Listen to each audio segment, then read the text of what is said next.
they've been in business, they've never quit, ever, not once. And to me, that's huge, because I never quit. You know, I never quit in my life. The bigger you are, the harder I came at you.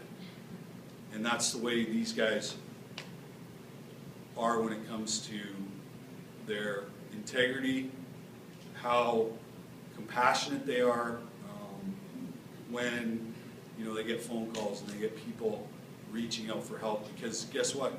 With men, we get one chance.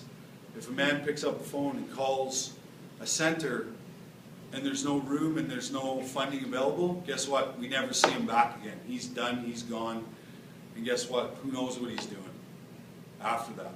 So I guess what I'm saying is that if we have opportunities and we have people out there that already have a great model of healing people, then why wouldn't we support that as the government, right?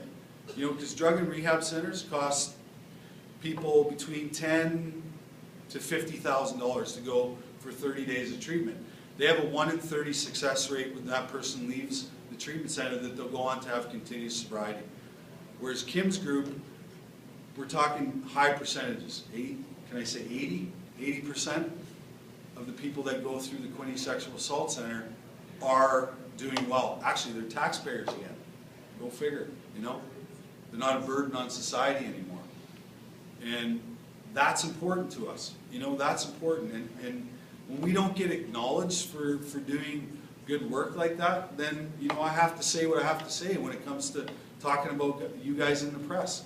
Because we have to be accountable every day. And if I have to be accountable, guess what? You guys are going to have to be accountable too. That's just the way, it works. And that's what I was taught from those guys, like I said, the Gretzkys, the Messiers, the Lemieux, the Sakicks, the Eisermans. You know what? Hey, if I stepped on line playing in the Olympic Games and I did something that wasn't in line with the team, guess what? I heard from them. They said, hey, that's not how we do things around here. That's not how it works. And I'm not angry. I'm just compassionate. I have passion and I have compassion. And don't ever mistake that for anger, because the anger's gone. I was angry for a long time, but it's gone.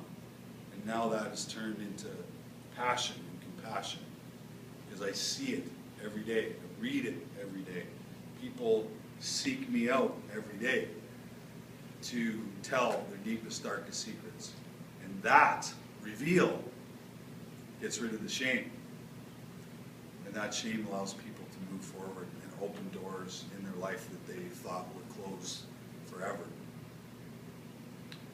And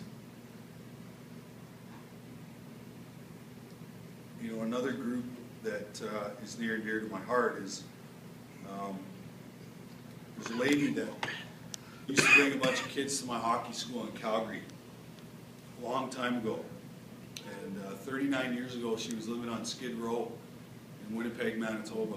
And she got her life cleaned up, and she went back to school, and she got herself educated and has become a pillar in the Aboriginal community. And so we became friends right away, and we would sit down and have coffee and long chats before the hockey school started.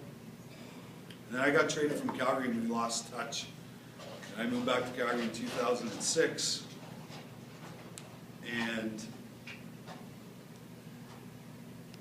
I opened up a business in Calgary, a family business. And we were sitting around after work one day, and who walks through the door but Grandma Ruth. And she sat down at the table, and I was just newly sober, and she was obviously very happy and proud. And she is a very smart woman, and she's a very traditional and spiritual person. And she started to teach me what she knew. And so I started going out to Siksika, and I started working with the youth, and I started telling people my story.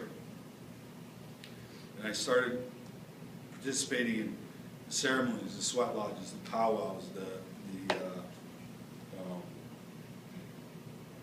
sun dances. And it was that gave me my life back. You know, I'm an Aboriginal person, I'm a Métis person, very proud Métis person. And, you know, as I was walking up to the front steps of Parliament, you know, I thought about one of my heroes, a guy named Fleury. And